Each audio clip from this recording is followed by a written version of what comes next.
Nouveau numéro de Valeurs Ajoutées sur Boursorama et aujourd'hui on s'intéresse aux opportunités de placement en obligations avec vous, Laurent Calvet. Bonjour Laurent.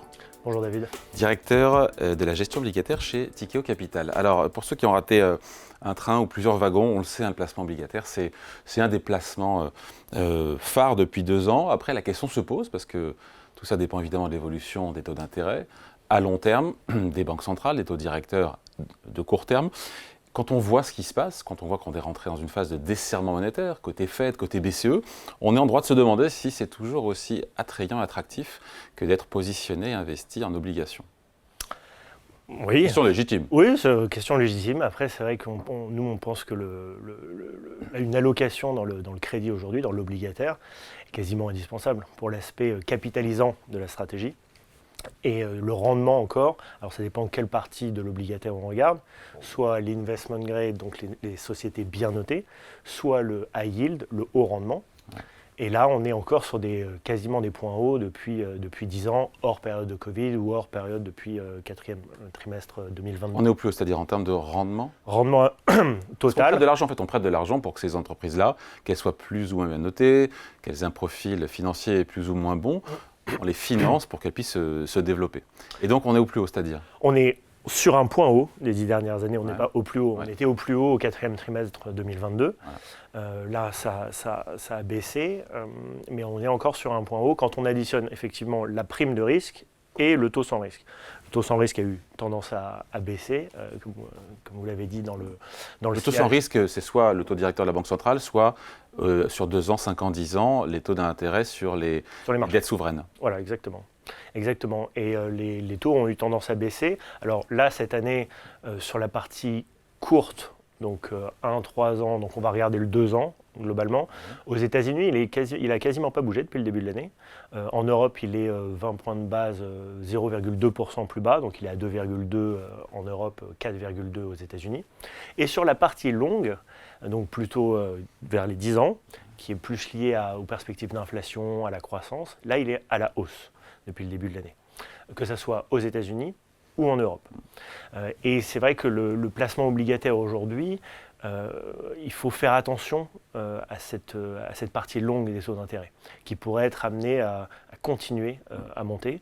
On l'a vu, il y a eu les élections américaines, ces perspectives de déficit budgétaire, ces politiques un peu inflationnistes. C'est vrai que la partie longue est encore incertaine, et la courbe, quand on regarde les différents points de courbe, donc le 2 ans, 3 ans, 4 ans, 5 ans, 6 ans... Donc on prête sur 2 ans, 3 ans, 5 ans, 10 ans, on a le choix en fait.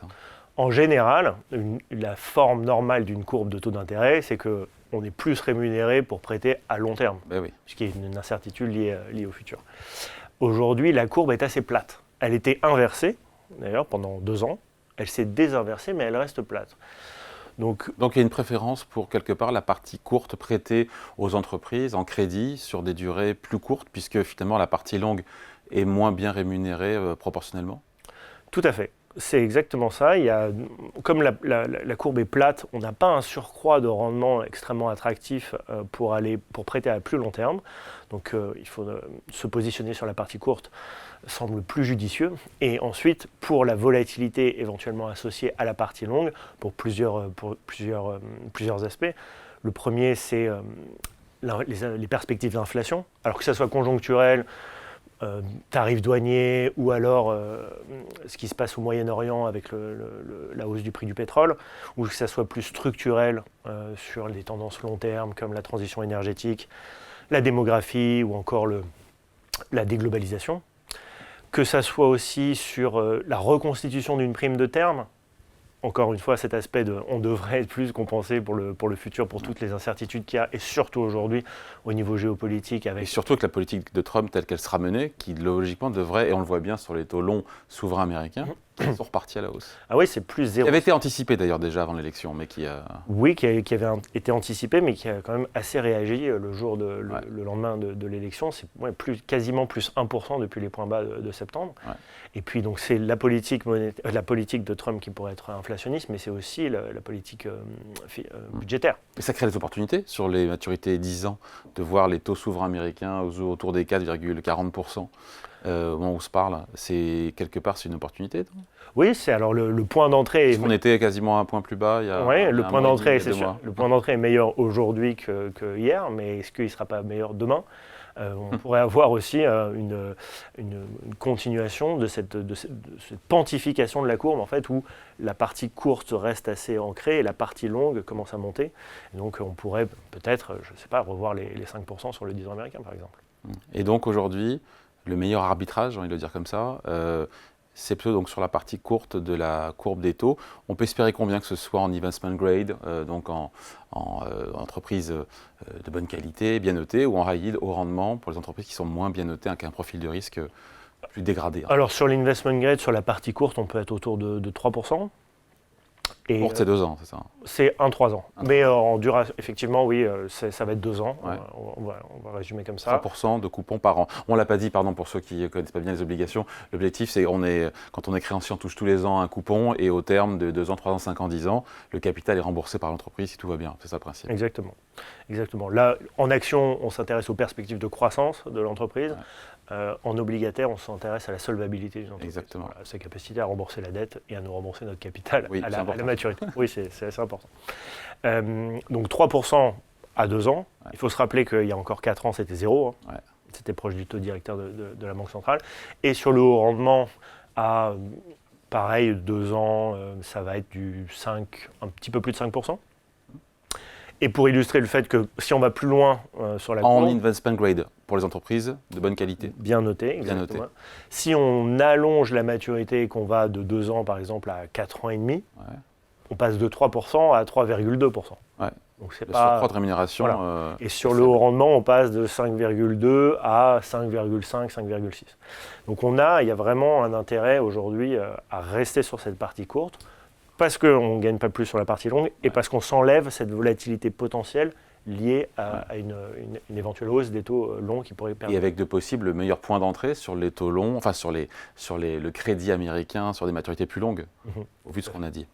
Est-ce que les investisseurs, je l'ai dit depuis 2 ans, beaucoup d'argent est investi sur ces fonds obligataires, sur le crédit au sens large, il y a toujours cette appétence. Les investisseurs sont toujours aussi friands en portefeuille, parce qu'on sait que pendant une décennie, ce n'était pas le cas, et depuis 2 ans, effectivement, c'est revenu en force. C'est toujours le cas en matière de flux cette année? Alors, c'est quasiment plus le cas aujourd'hui qu'il y a 1 an. Ah, parce qu'il y a une espèce d'inertie, le temps que... Alors, certes, peut-être, mais je pense aussi et surtout, alors qu'il y a 1 an, le rendement de la classe active était plus élevé. Et je pense que ça a à voir avec 2 points. Le premier, c'est le cycle de baisse des taux a été enclenché par les banques centrales. Et ensuite, au niveau fondamental, encore il y a 1 an et demi, on avait quand même peur de la croissance, de ce narratif d'atterrissage un peu brutal de la croissance. Qu'on n'a pas vu, qu'a priori on ne devrait pas voir. Et puis aussi le mur de la dette. C'était ça qui faisait beaucoup peur aux investisseurs. L'incapacité des entreprises à refinancer leurs dettes. Voilà, quand on a eu le fort mouvement haussier de taux, 2022-2023, les investisseurs se sont dit, oh là, il va y avoir des structures de capital qui vont devenir insoutenables parce qu'on va remplacer les coupons auxquels les entreprises se finançaient de 2, 3, 4% par du 4, 5, 6, 7, 8. Et ça va les étrangler. Et ça va les étrangler, elles ne vont plus pouvoir payer. Et en fait, on a vu que le marché du refinancement, le marché primaire, a été extrêmement actif depuis 18 mois et qu'on a repoussé ce mur de la dette qui était identifié pour 2025-2026, plutôt à 2027-2028.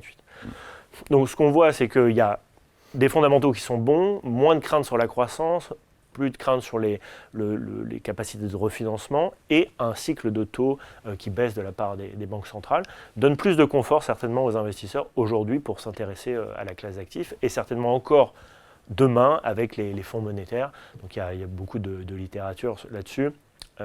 Énormément d'argent qui est allé dans les fonds monétaires. Aux États-Unis, c'est plus de 6 trilliards de dollars.